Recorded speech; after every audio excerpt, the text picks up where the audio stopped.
Always the most awkward things at first. Okay, I think we are live.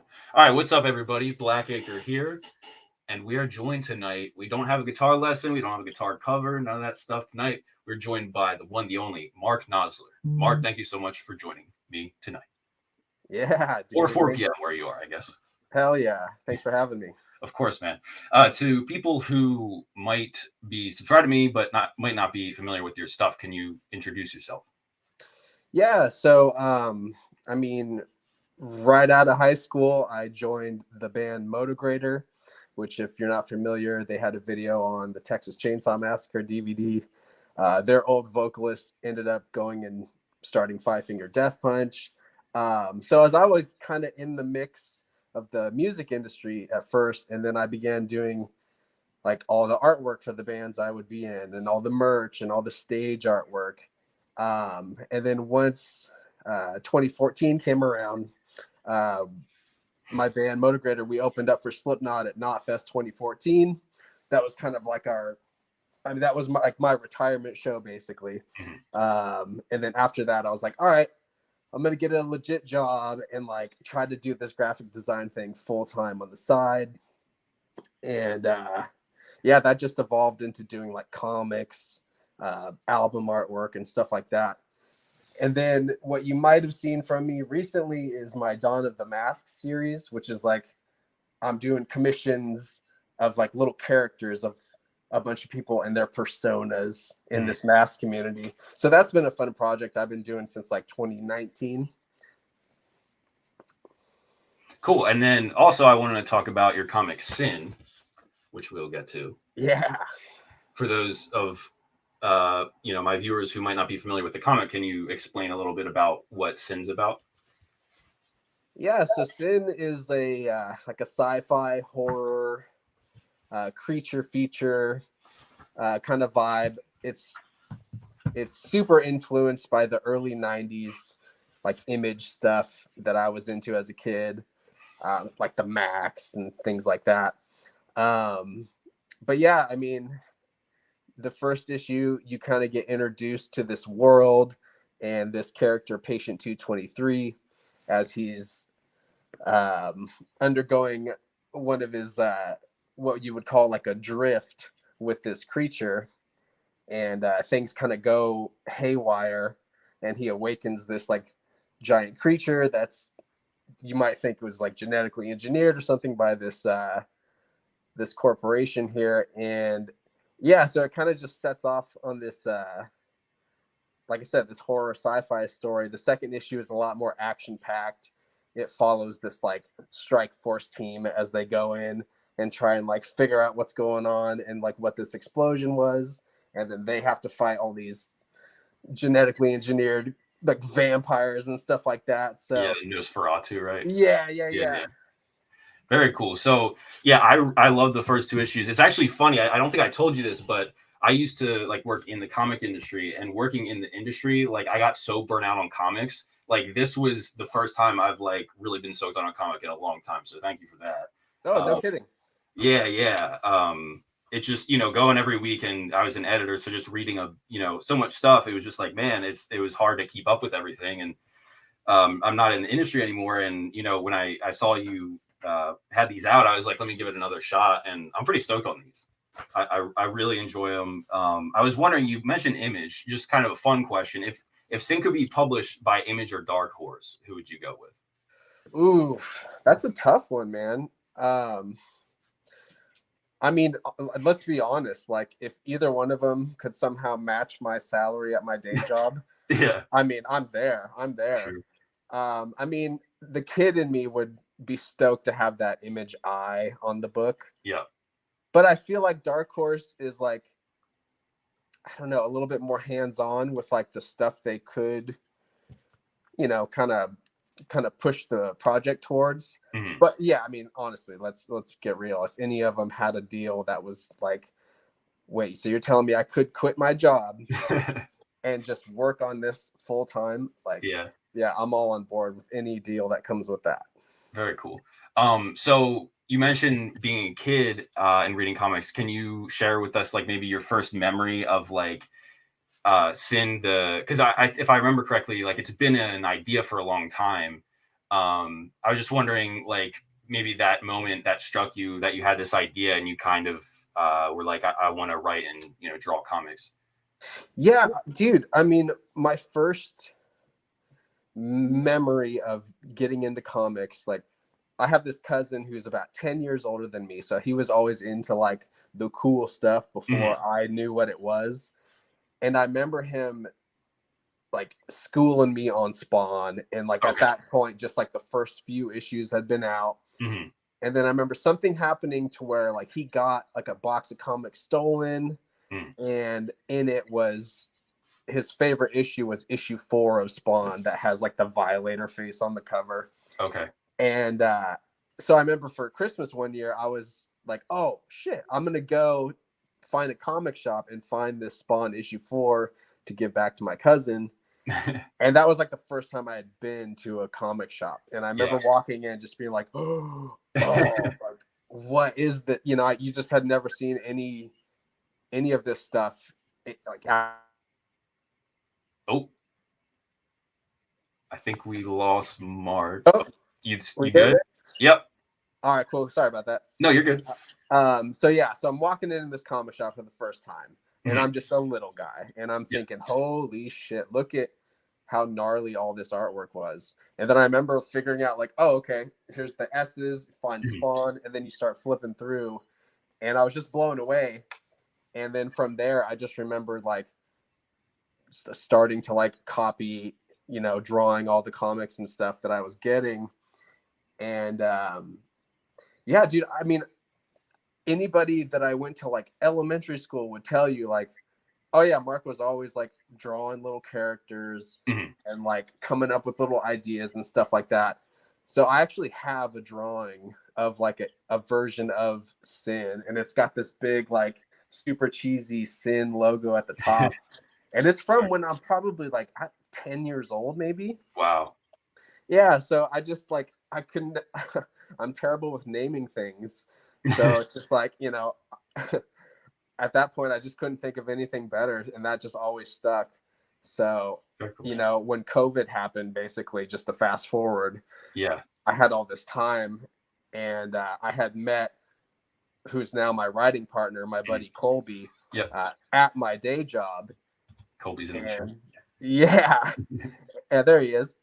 And so I met him, and he's like, you got to figure there's thousands of people at this job, and I meet the one guy who's sitting there reading like a library edition Hellboy book, and I was just like, dude, oh, I love Mike Mignola. And we started geeking out, and he saw that I had a Max tattoo, and then so we just started going back and forth. I was like, dude, I'm actually like wanting to make a comic, and he was like, no way, I'm actually trying to write comics. And it just kind of was just like one of those universal moments where I was like, you got to be kidding me. So so we did like a guinea pig project together just to see how we would work. And I was like, holy shit, like, dude, this guy's writing is next level. It's like working with, a Scott Snyder or you name it, anybody who's in the comic industry right now. And seeing him, like, I'll send him just a skeleton of ideas, and he'll start fleshing it out, and it's just like, oh man, yeah, it's super exciting to work on that project. Very cool. And also, he has a comic out called Headless Horseman Frankenstein, correct? Yeah, and this is another example, like we were talking earlier about like art directing. So he, because it takes me a while to work on the Sin book, and he can wrap up a script pretty fast. So while I'm working on all the pages, he's coming up with all these other ideas. And he came up with this project, Headless Horseman Frankenstein, using a bunch of like open domain characters and basically Frankensteining them together. And, he sent me the idea, and I did some like concept sketches, and then he found an artist to do all the interior. But yeah, this is a super exciting project because I could see more of these being a thing in my future where I'm just kind of like overseeing it, helping with designs and ideas, and then at the end I'm doing the post-production work, like the lettering and Right. assembling it for print and all the stuff you don't really think about when you're just getting the artwork done, right? But yeah, so Colby is like a integral part of this whole operation here. So anything I do with comics, he's involved with that as well. Very cool. I was also wondering, kind of comparing it to bands you've been in, how does the creative process differ from, say, one of the bands you've been in versus working with Colby as far as the creative process goes? Oh man. Well, for the band thing, I was a lot younger and there's more people involved. Mm-hmm. So it's kind of one of those things where unless you're doing it all yourself, it's just always going to be some sort of kind of, I don't want to say it like saying a compromise is not like it's a negative thing, but like putting together a song with like Motograder, everybody had such different ideas of what it could be. So, but seeing the end result, you're like, well, yeah, this might not have been what I had in mind, but like, it's cool to see it all come together and it's not what you expected. Whereas like working on the comic is a lot more like, okay, I have this in my head. Like I have to get it exactly or as close as I can get to what I can see in my head. Mm-hmm. And I know passing it to Colby and having him do like the script and all that is just going to elevate it. So yeah, I mean, I enjoy the comic process a lot more because I can just be a little bit more in control of the direction, So did you do all of the lettering and everything and all the layouts and everything for the comic? Yeah. I mean, when you look at that first page and see the credits, it's just like, yeah, that's about as many people as touched that book. And, I did all the layouts, all the lettering, all the like prepping the colors for like the CMYK printing and all that. Because, doing all the digital coloring, you don't realize like, oh yeah, you've got a light behind your screen that's making a lot of these colors possible. And then when you go to print, especially all the reds and stuff, it doesn't quite translate. So you have to like kind of adjust that accordingly. Luckily, Nice splash page there. Yeah, then you always got to be able to line up the splash pages and stuff like that. So yeah, man, I did all of it. There was a version.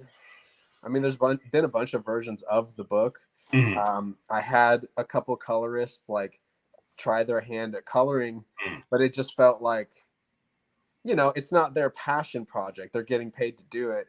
So I would see it and then my OCD would just kick into overdrive and I would think, well, yeah, but it needs to be like this next level. Because you go into comic shops and you see the comic covers that are all gnarly and all done by some variant artist. And then you look on the inside and you're just like, That's probably my least favorite thing about comics. The publisher I worked for, we were like one of the biggest offenders of that. And it was literally like my job to like get these like pinup artists and all this stuff. And it's like as a comic fan, that like hurt me a lot because I go into, I just want to see who it's either. I want the A cover to be like who actually did the interiors if they can do covers. I know sometimes that's not, there might be a cover artist who doesn't do interiors or vice versa, but at least somewhat similar in style. So yeah, that's probably one of my least favorite things. So it's very cool that this is just, a very, very, limited amount of people working on it. And I think it comes out, I mean, I don't know if some of y'all haven't seen this yet, but you definitely got to check this out. I love the your style and it makes sense if anyone's a fan of Dawn of the Mask stuff. Oh man, this glare is killing me right now. But there's Patient 223 right there over here. Yeah, it's definitely somehow like just kind of jokingly I've landed on this little. It's like a chibi style, but you're instead of having your typical chibi with like super simple details and like the big anime eyes, this is like rendered like a old like 90s comic. Right. But Yeah. like yeah. Sorry, go ahead. Yeah. But just like the proportions are all squished, so it's kind of like bizarre. And I almost like designed the style thinking like this would have been a rad like animated show Yeah. on the like MTV oddities back in the 90s or something like that. Yeah, I think it translates really well. As far as, to me, it feels very modern and your style is very unique, but it also kind of, I can tell that you like the 90s stuff, but it is, for me, it's a perfect kind of melding of those two. Thank you. Yeah. So I was wondering, I read these issues a couple times. To me, there's a big metaphorical element in the story of Sin. To me, like Conception Corp, I was wondering if that is kind of like a metaphor for a 9 to 5, and then like this omnurology thing is kind of like this empty promise that like you're gonna, succeed in this rat race type of thing. I was wondering if that's somewhat what you're going for. Dude, you hit it right on the head. I mean, that's the whole thing. It's like, being just the artist for so many years.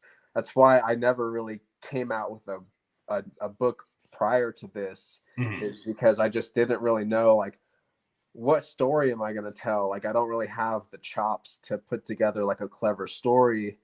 And then when I met Colby and we started kind of fleshing out ideas, like it started clicking like, oh, just write what like you're sitting here at this, like my day-to-day for most of at that point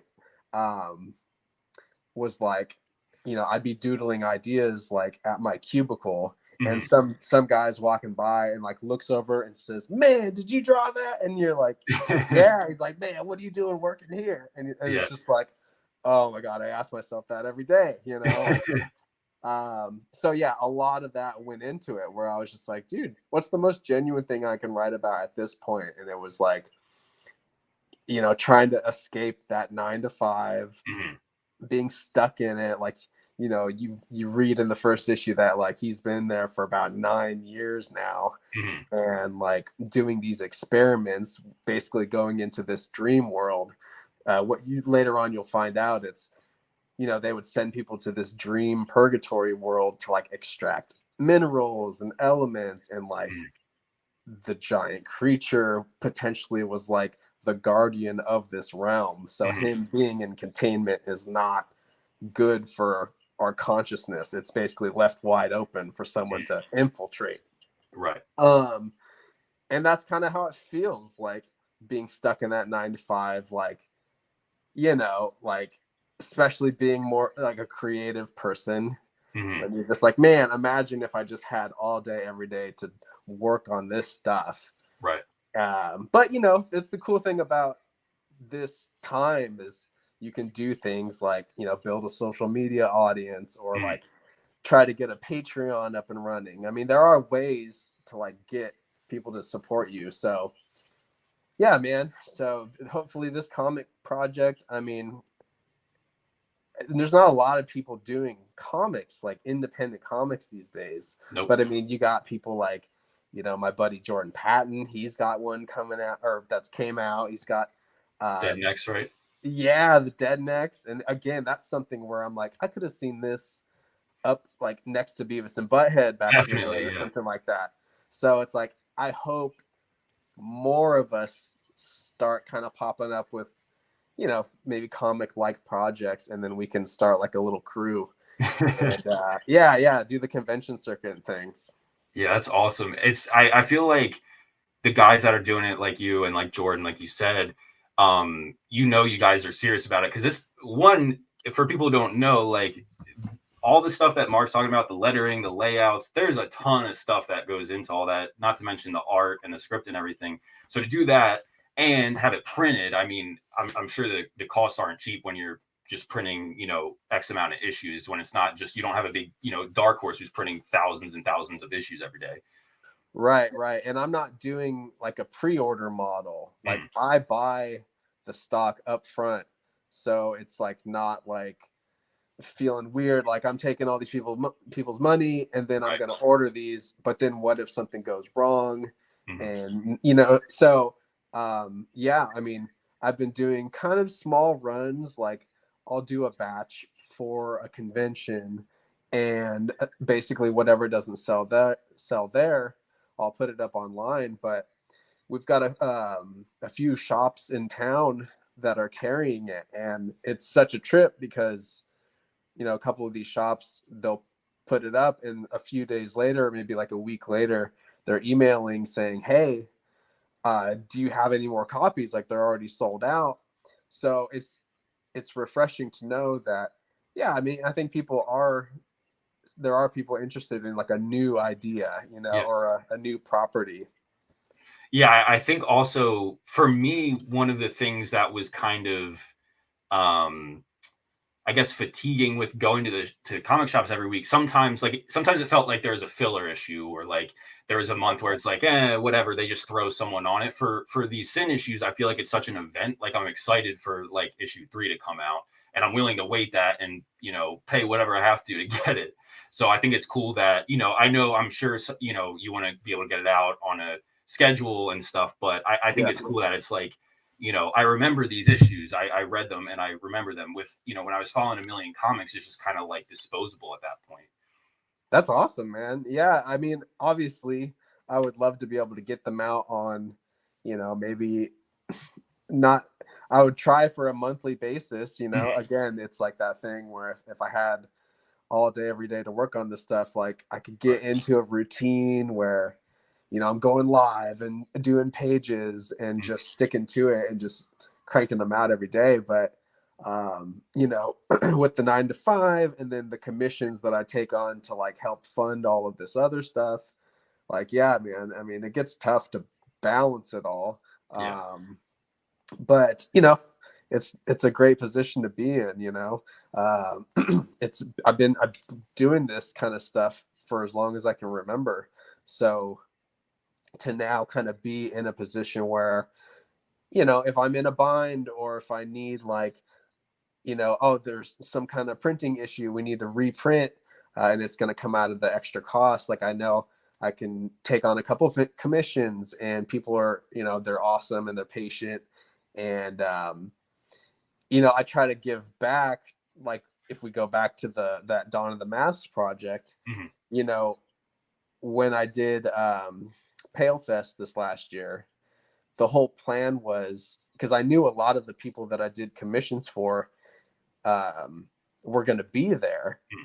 So I thought, man, I've done enough of these commissions where I could put together a book, like a pretty decent sized book that just has them all in it. And I figured, oh, how cool would it be? Almost like a scavenger hunt. Like if you get the book at my booth, you can go find all the people that are probably dressed up in the same, you know, the gimmicks, and have them sign their page, and it makes everyone feel cool, right? Like, you know, and so It's like, so cool. yeah, so that was kind of like I was pleasantly surprised that did so well at Pale Fest. So I mean, I'm just kind of I'm figuring out what the next step of that is going to be for this year, because I want to come with like maybe a second volume of the book if I can get that many done in time. So we'll see. Very cool. Yeah, next time you do that, I'm definitely trying to get a a commission from you on that. Also, you're a big cat guy, right? A big cat guy? Yeah, I saw Yeah. I watched your Dead and Laughing interview, and you had your cat. You're like, my pride and joy. It was like my favorite. Yeah, dude. Oh my god, I love my cats. Yeah, I saw it earlier. You had a story, and I didn't know you had a black cat. I have a black cat too, but I had a spin-off idea for Dawn of the Mask, Dawn of the Cats, where you have people with their masks and holding their cat. Oh, dude, that's genius. Thank you. I'm trying to learn from you with like marketing tactics. I'm like, Dawn of the Cats. That's it, man. There That's it. Yeah, that's money right there. Hell yeah. All right, so back to the comic. So the scene that kind of hit me the hardest was when patient 223, he's looking out into the Omniron. Is that the monster's name? Yeah. Okay. So, and he's looking at his locket, and I'm assuming that's a special lady in his life, and he's kind of, Oof. remembering these things she said to him. Yeah. So I was wondering for you, what's like the biggest like emotional gut punch in comics you've ever read, and how does that like inspire your writing? Oh man. Yeah, dude. I mean, my favorite comic of all time is The Max. And the way that whole project is like a drama disguised as like a superhero comic Mhm. is just so genius, and it was so ahead of its time, and it lasted for the perfect amount of time to like not have you be like exhausted with it, you know. And the way they end that story, yeah, it's a huge gut punch because it's like you've had these characters that have had this relationship and like all these arcs and all these crazy things Mhm. that they've gone through together. And then, yeah, I mean, I don't want to spoil it because like I feel like a lot of people have slept on The Max, and like, oh my god, it's so good. Like the art's incredible, the story's incredible. They made an MTV animated show out of it. Um, dude, and the animated show was like frame for frame the comic. Okay. Oh, it's so cool. It's so cool. And yeah, so that was a big influence on kind of like having that, you know, yeah, that like loss of loved ones kind of vibe to it. And yeah, there's a lot of themes of like your muse and like Yep. having that entity in your life that like inspires you in that way. um yeah, so all of that is super important. So anytime like me and Colby, we start kind of bouncing ideas back and forth, like these are always things I kind of like bring up just to like emphasize, you know, like it has to come back to this core kind of feeling here for this moment. um yeah, definitely. Cool. And I noticed that, if I'm not mistaken, the third issue is going to be called Muse. Yeah, so the third issue, um yeah, I'm playing around with a bunch of like layouts right now. I had a version of issue 3 like all sketched out, but then realized like, okay, this needs to be shifted over to issue 4, Mm. and issue 3 we need to just come back in and like go back to where patient 223 is in the story right now, because you know the end of issue 1, that wasn't the end of his story Right. basically. So he might be dead in this plane of existence, but he launched himself into this other purgatory world, um, basically to go find his muse. And so issue 3 is going to kind of pick up with that, and you're going to get to see like, okay, this is the purpose of this like omnirology project. This is what this creature is, the Omniron or whatever that Conception Corp has called him at this point. Mhm. You're gonna start learning a little bit more about like the sigil that I've got on the back of the comic. And yeah, so issue 3 is gonna be that issue that kind of like starts catching the reader up, because these first 2 issues have been a little like vague and moody and just kind of like a lot of setup. So yeah, issue 3 is gonna kind of start going into all the lore and stuff like that. Very cool. I was going to ask you if that was since it was called Muse, I was wondering if we are going to get more info on that relationship. So definitely looking forward to that. Definitely, yeah. Cool. Um, and I wanted to ask, there was a bit of an Easter egg. I could be interpreting this wrong. I was wondering if, I think the character's name is Crusader. Correct me if I'm wrong, but I was wondering if the Band-Aids were any. I don't know if y'all can see that, but this dude right here. Yeah. If the Band-Aids are an homage to the Candy Snatcher mask, the old bully movie. Oh, dude, nice catch. Nice catch. Yeah, Yeah. definitely. Yeah, because it was like at first I was like, oh, man, I want to have him looking like Marv from Sin City almost with all the Oh, okay. band-aids. Mm-hmm. But then I thought, oh, I could do that and like a little Yeah. shout out to my boy. Yeah. do them in the pattern of the Candy Snatcher mask. So yeah, it's like a mix of those two. Nice catch. Very cool. Nice Thank you. catch. I try. Hell yeah.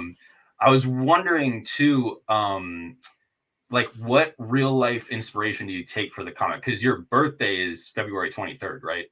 Yeah. Okay. Yeah. It's super simple. Yeah. Patient 223. It's my birthday. And yeah, I mean, the whole like we talked about earlier, being stuck in the 9 to 5, like that's a big yeah, it's like you feel like you're plugged in from the Matrix, right? And you're just like doing the same thing every day just to escape for the couple of days on the weekend when you want to work on your stuff, and then you realize, oh, that's when I have to do all my errands and cleaning and stuff like that, and you're just like, oh my god, dude. Like yeah, so all of that kind of stuff just gets injected into it, and it's essentially a way for me to like have my own like therapy session, Mm-hmm. right, where I can like get this kind of stuff out and like whew, like feel the relief of it. It's like, hey, at least I'm, doing something with it. Mm-hmm. Cool.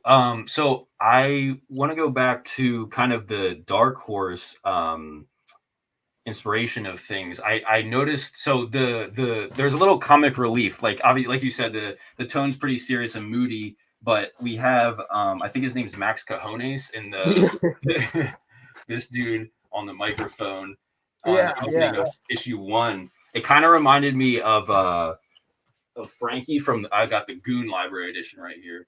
So that kind of vibe. So I was just wondering how you, in your head, kind of mixed the seriousness and decided to kind of do the comic relief. I was wondering how you kind of came to that conclusion to kind of have this funny stuff, but also, obviously a very serious story. Yeah. I mean, you got to figure like the style is already kind of like goofy and like weird and not taking itself too seriously. So I figured I knew like as chapter breaks, maybe not every issue, but every so often, just to catch the reader up on what's been going down or like a recap, I wanted to have this just like nutty conspiracy theorist, like, one of those guys that's just like, I mean, a big inspiration was Predator 2. Okay. The intro to that has this guy who's like, he's just like, man, who's gonna take charge out here, man? It's mayhem. And so I wanted to have that kind of character. Again, I think of everything like when I'm sketching out the ideas, like I picture it as like, I don't know, like I see it as some sort of animated thing. Yeah. So yeah, I pictured him just all super animated, going crazy, but giving the reader like a recap and also kind of telling you like, okay, like this is the kind of world we're entering here, is like, all kinds of crazy stuff going on in the streets, riots and things like that. Right. Yeah, I'm looking forward to seeing more of that. I felt like the first 2 issues were really, really, like, especially the first issue, really good. Like prelude, and the second issue, like you said, it starts ramping up a little more. So really excited for that. Yeah. And speaking of that, you also have some music to go along with the comic. So The Color of Rust is that the only single or the only song out right now for the project? Yeah, so that's the only song that's currently out right now. Yeah, so to add, a whole nother layer to this whole project was, I still have like the itch to make music, and I still have just like hard drives full of ideas. So I figured, okay, a way I can exercise all of that and get that out of my system was I'll make these fictitious bands that only exist in the universe of the comic, and that'll just give me an excuse to write all this music. And what's evolved from that is every track I have that I'm working on has a different vocalist attached to it. Very cool. So this Color of Rust that came out, it's got Brendan from Into the Flood. And so I have another song I'm actually going into the studio this weekend to finish up some of the production on it. And it's got the vocalist Michael Barr from Volumes. Oh, very cool. Yeah. So that one's just about done. That's going to come out shortly. And then I've got a third in the works that's going to have Taylor from Left to Suffer on it. Okay. And yeah, man. So it's just, I want to get all kinds of artists to contribute music to what would be a soundtrack compilation for the comic. You know, and I don't know if you wanted to jump into it, but it's like we also dove into making figures, and we've got a Patient 223 figure, and it's just like I'm trying to create this project to where it has so many routes it could take, you know, so when it is time to like maybe pitch it to a company or something like that, you know, we've got like a whole operation going on here. Yeah, got all the bases covered. The figures look amazing. I'm definitely going to pick one up. Hopefully, we were talking earlier before we went on live, but definitely trying to. Are you going to have any at PaleFest this year? Yeah, probably. I'll probably have a small batch. It depends, because you know you can only do so many out of the molds before you have to remold it. Oh, right. So I might have to make a new mold to do another run. But you know, I also like having them super limited. Also, you know, honestly, I might have a different sculpt of a different character for PaleFest this year. So yeah, I'm kind of working on turnaround sketches for the Omniron creature. Oh, very cool. Yeah. So I'm thinking to keep it in scale with the 223 figure, we just do like a bust, kind of like collar up, because like the size difference, and then do them the same size. Right. It would basically be in scale. But yeah, man. So we'll see what happens. My buddy Willie Cow, he does the digital sculpt based off of my turnaround sketch. And then for the Patient 223 like main like deluxe paint job, I had Josh Jansen do that, and he crushed that paint job to where it's like I only have the one, so that would basically be a master copy that, you know, I could send to a team or hopefully down the road, and they can match the paint jobs if we were to really put that into production. But yeah, he killed it with that master coffee paint job for sure. Yeah, everyone I've seen is just amazing. I definitely want to get my hands on one of those one day. You know, once I'm sure it will eventually when you do get the production and stuff. Like it'd be awesome if you could do like convention exclusives, like different paint jobs or stuff like that. Well, I mean that's kind of like so far I've done like a bronze version and only did 20 of those. I think I've only got maybe 3 or 4 left. And then I've did a silver version. I only did like 5 of those. I think I've got maybe 1 or 2 of those left. And then I've got maybe 10 or 15 blanks that I'm going to figure out maybe one last variation to do before, you know, maybe we start work on the next figure. Cool. I was also wondering, like, you mentioned conventions. Do you have any like funny convention stories? Because I know there's some characters at those things. Oh man. Yeah, you get some interesting people that come by. Oh my God. Yeah, I mean, you know, you kind of know, you kind of set yourself up for it. Yeah. Especially if I'm going like looking like this. Right. Like I'm gonna have some like interesting folks like attracted to like walk over and like, you know, like interact and everything. So you just kind of, yeah, you take a lot of hand sanitizer and you just, you know, you just power through it. Stay positive, you know, be nice to everybody, because you never know. For sure. And I remember you saying, I think it was in the Dead and Laughing interview, about how like you said some artists just like won't even look up at you, and you're just like ready to buy the first person who like looks up at you type of thing. Oh, so, dude. Yeah. Yeah, you know, and like that's what I remember about going to conventions, and you go down the artist alley Mm. and you're thinking like, oh man, like look at all this great work, look at all these artists doing their thing, but you would notice they're all like, you know, I mean, this is a stereotype, like, you know, Right. not everybody's like this, but a lot of them are kind of socially awkward, Mm. right? Yeah. And if 9 times out of 10, I would notice they'd have their head down and they're drawing. And then maybe a buddy of theirs, like, keeping an eye out for anyone that's coming by. But it's just like, I always told myself, like, if I start doing conventions, like, I'm going to be standing up the whole time. Like, I'm going to be interacting with people, like, as they walk by, not like shouting, right? But Yeah. just being personable. And, dude, I mean, I'd say more than half of my sales were just, you know, interacting with people to the point where, you know, I don't know, maybe you just guilt them into buying something, you know, so because they feel bad walking away after they've talked to you for a minute. Yeah.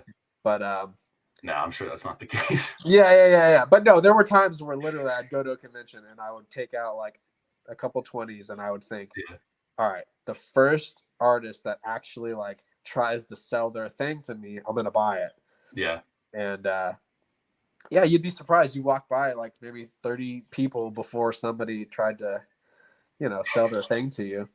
It's a shame. I still, even working in the industry, I always had to be back at the office, so I've still never been to a comic convention. So I definitely Oh, gotta no get kidding. it. Yeah, nothing. I had the opportunity. I should have just done it. Like they did, you know, New York it was whatever, like 50 conventions a year. I could have gone to San Diego, New York. I just never did it. But it's definitely kind of on my bucket list as a, you know, as it being really important to me as growing up, and you know, now I'm back into it with reading your stuff. So definitely got to get out to some eventually.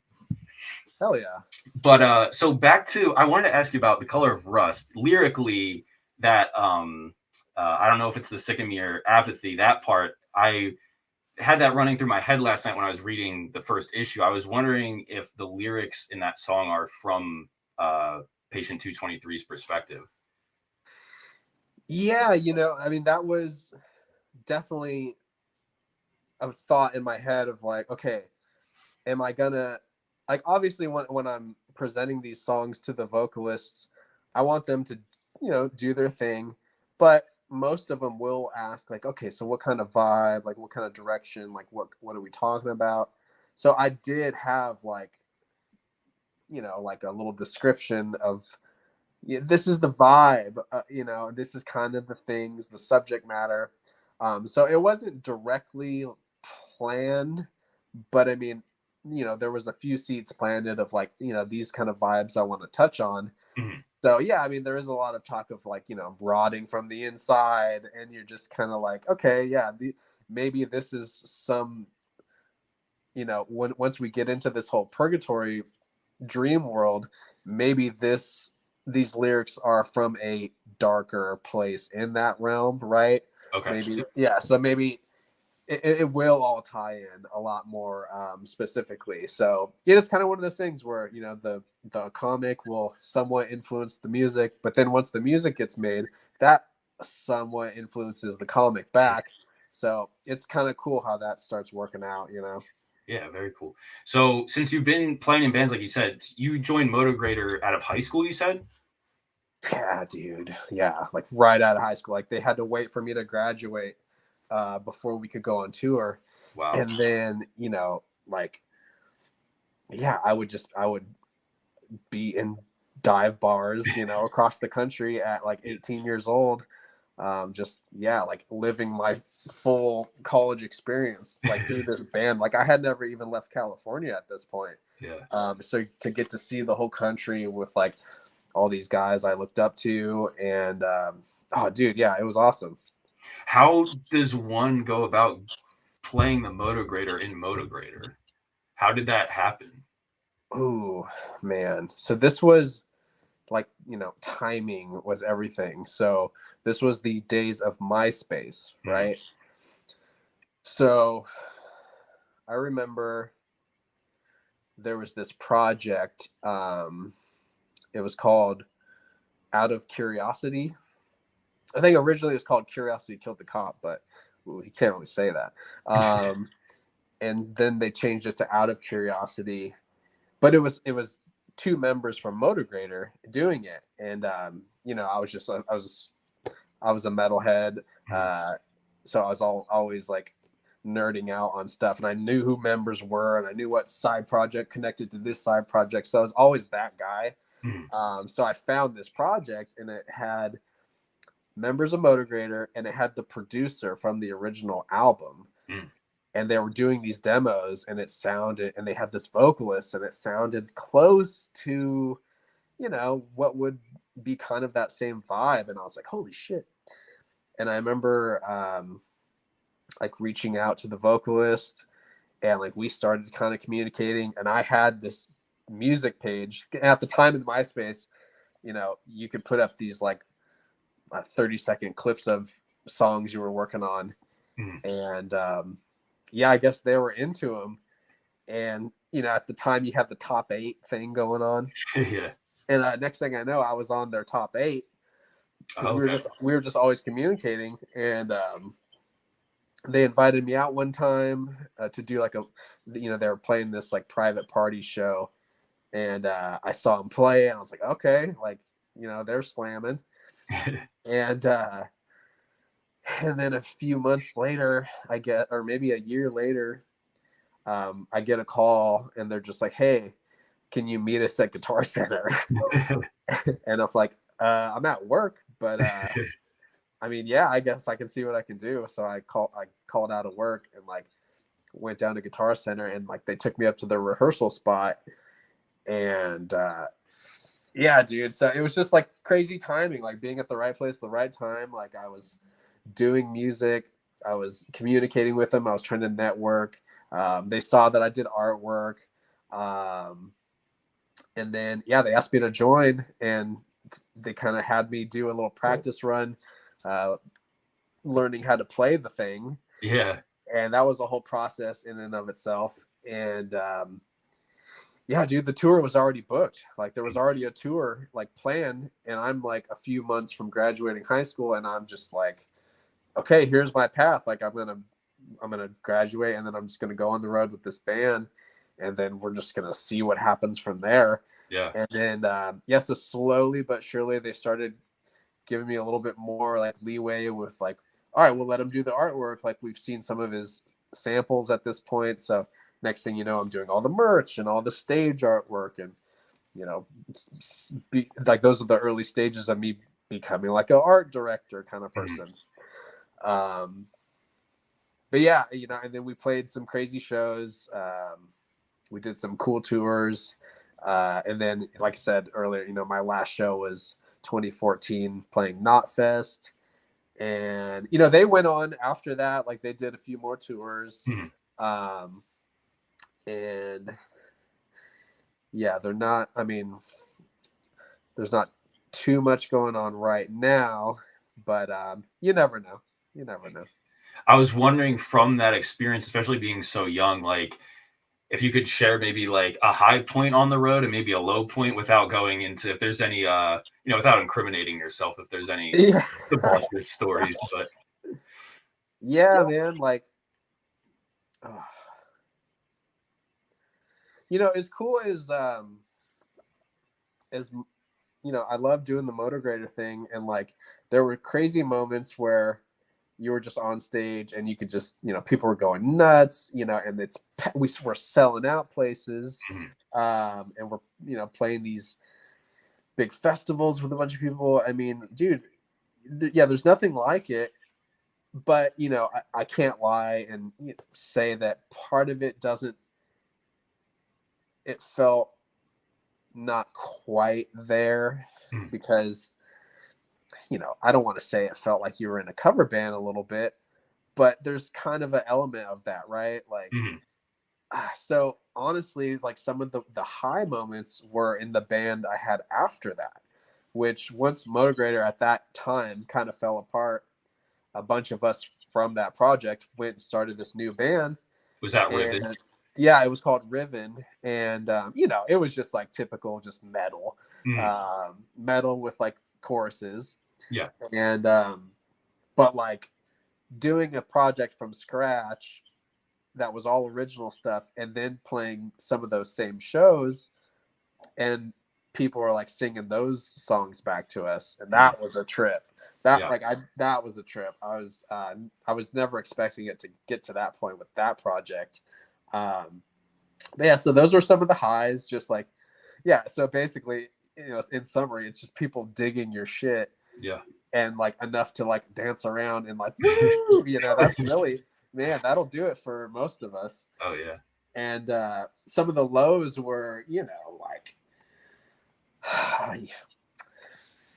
like fucking bad decisions, like people getting into drugs and like, egos and just like, losing friendships. Like, it's unfortunate. Like, you think back and you're just like, man, I spent so much time with so many people that are just not really around anymore.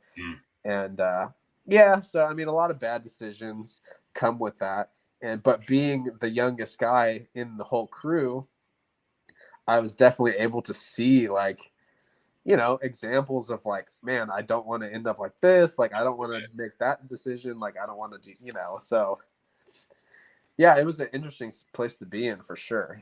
But yeah, I wouldn't change it for the world. Yeah, that's awesome. That it sounds like a pretty full circle thing too with Knotfest and everything. I'm sure you got to play, like you said, those festivals and stuff.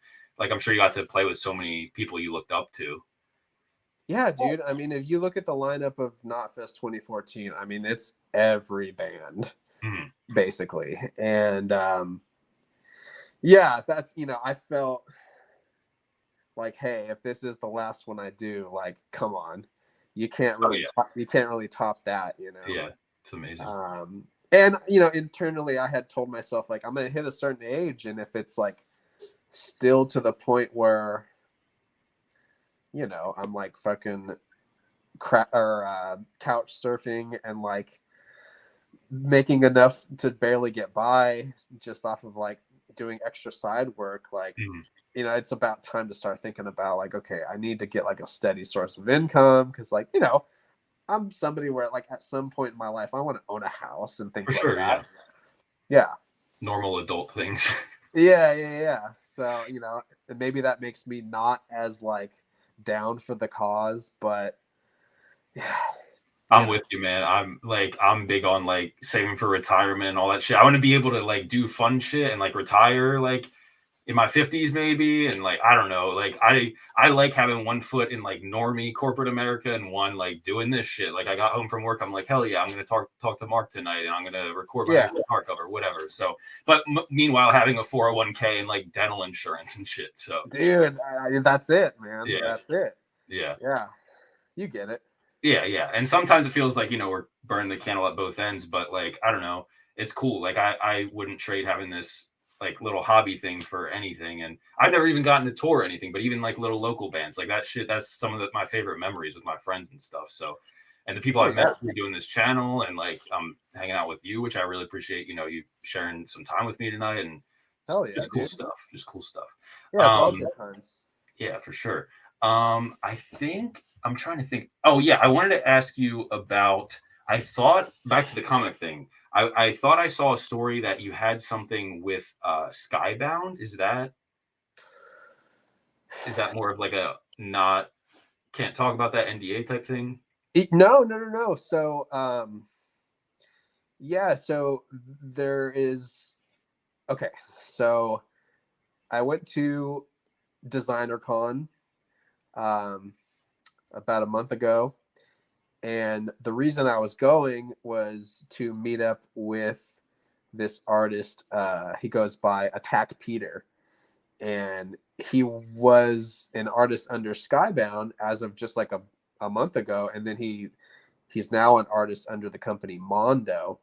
Okay. But he he was like, hey dude, if you come down, like I'll definitely check out your work, and then we'll just kind of shoot the shit from there. Because I had been hitting him up for a minute. I just wanted to pick his brain about some things, and so he made some time to like hang out, check out my portfolio. But I was also working on a piece for his character. he's got a book coming out through the company Skybound, who, if you don't know, people watching, it's owned by the creator of The Walking Dead, Robert Kirkman. So they have this book coming out called Takaro, The Last Dorok, and it's kind of like a kaiju giant monster project. Okay. And so I did this pinup that I was working on, and he saw it, and he was like, dude, like, we got to put this in the book. And he's like, and I'm not talking like a fan art section. Like, I hand picked a few of my buddies to put pinups in the back. Dude, I would love to put this in there. So yeah, I mean, I'm getting that finished currently. A couple revisions I'm working on, and then I'm going to send that over, and then hopefully that goes through. I mean, you never know. Yeah. It's still a while away from print, but I mean, yeah, I figure I'd put that out into the world here to kind of give it some energy. Like, yeah, we could talk about that. Cool. Yeah. I was just, out of all the, publishers I used to get from, Image, Dark Horse, Dynamite, whatever, all of these different companies, I could totally see, your artwork in. So I thought it was cool that, like, that's a big deal. I mean, like you said, I mean, The Walking Dead's like the biggest thing, I feel like, for the past like 10, 15, I don't even know. The comic came out in like 2003 and the show is just taking off. I think it finally ended, but that was like what got me into comics. That was like, I was like, I want my name in a comic because I saw The Walking Dead. So like, that's really cool to me that you, hopefully that goes through, and I wish you the best of luck with that. But thank you, man. Yeah. And then, like I said, like, I mean, and it might, I don't know the, more, super nitty gritty of stuff, but, I don't know, maybe, it is doing it self-published. I don't know if, maybe you are able to keep more of the profits doing it that way, but, I was wondering, is that like a thing that you think about sometimes, like going to a company and having to kind of let them run with it?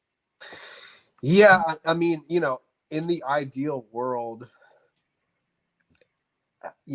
I don't want to have a project that's in every Barnes and Nobles across the country, but it's just sitting there collecting dust, Right. Like, I think what would work better for what I'm doing is if we develop more of like an online following for the project that would buy through us directly.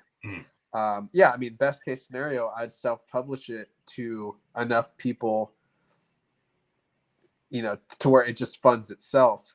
Because right now, I mean, like I was saying earlier, like I will print all of the stock ahead of time and not do a pre-order model. So sometimes, you're basically just evening out if you can sell it all. And then you figure convention costs and, gas to get everything, like, so many things go wrong and extra factors play in. And yeah, I mean, there's not really a lot of money in it. It's just, if it can do enough to fund itself, then, that, I mean, I'm happy with that for now.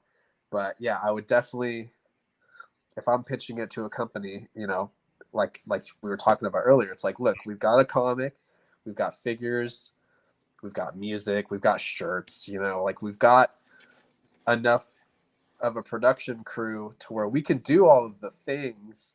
We just need to get it promoted the right way, Right. And I think a lot of that is going to be through like online stuff, getting it into stores that have indie sections. I mean, that's a big help too. But yeah, man, like, I think something I'd like to evolve into is like doing more streaming stuff and like working on pages and just getting into the habit of sitting down, hitting record, and just like working on a page nonstop, not getting distracted with other things, and like, all that kind of stuff. So, here comes my pride and joy. He's like, okay, you've been hanging out over here long enough. What's her name? This is Mango. Hi, Mango. Hi, Wang. Or I call her Wang. Okay, The thank star you. of the show. Thank you. She's been such a good girl this whole time. I'll give her credit. Cool. So I don't want to take up too much of your time. The last thing I wanted to ask you about was cool. okay. Last thing I want to ask you about was like masks. So for me, like your candy snatch is probably so. This is this your second? Yeah. So this is the second version. Here's the first version. There we go. Yeah, those are like among my favorites he's ever done. Like it's funny to me, like when I see you without a mask, I'm like, why is Mark wearing this like handsome dude's face? Like I'm used to seeing you in this mask. Like you as yourself. I'm like, wait a minute. So it just to me it just fits your face perfectly and like I don't know the whole persona and stuff. So I was wondering obviously, so for those of you who don't know, John Autumn, Candy Snatcher on Instagram makes these masks.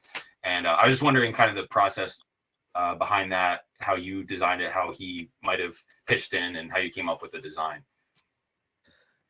Yeah, man. I mean, it's like I grew up just with all kinds of things like, like WWF wrestling, like the over the top characters. Getting into new metal as a super young kid, like seeing like Mudvayne and Slipknot and Mushroom Head and all that kind of stuff. Like, yeah, it was just a no brainer. I mean, like all through growing up, I was always just like a weird kid, like doing face paint and wearing masks and stuff. So it was always going to be a part of the equation. It's in some aspect. I mean, with Motograder, like we had, the body paint and everything like that. And so, when John came around, like the Candy Snatcher stuff, it was just like, oh, dude, like that's it. I mean, it's so good. And like the amount of variations he can do with just that one sculpt is just incredible. Yeah. So when we finally started talking and coming around to designing my first one, it was like, he had kind of the existing base with that like fleshy, like burnt tone. And I was just like, dude, like we need to Silent Hill this up, like we need to like, and then I referenced, there's this band Duran Gray, and they have a music video from like 2003, I think, called Obscure, and the lead singer's got like this like torn up like fishnet all over his face, and he's like puking up this shit everywhere. And super visual. And so I was sending him reference shots of that. I was like, dude, if we can incorporate this somehow. And yeah, so that's how that first one was born. And then when it came time to do the second one, like we had done some art trades here and there, and he's like, dude, like what are we thinking? I was like, we can't steer too far from what we've already got going, because it's just so perfect. It's just it's so, yeah, it just fits everything that I wanted it to be. But the only thing was, like, it was a little difficult to talk in this one. Okay. So I was like, dude, like we need to come up with some sort of like jaw extender kind of gimmick going on here. So so he separated the jaws and added this elastic to it. And I was just like, yeah, like let's keep the same vibe, but just make it even nastier. And so I'm rocking this new one, and I've got a blank of my death mask on the way to him. And then he's going to kind of give this same treatment to that, and then we'll see what the hell that looks like. Cool. Yeah, I know he's doing a V2 of the Candy Snatcher too. I'm excited to see that.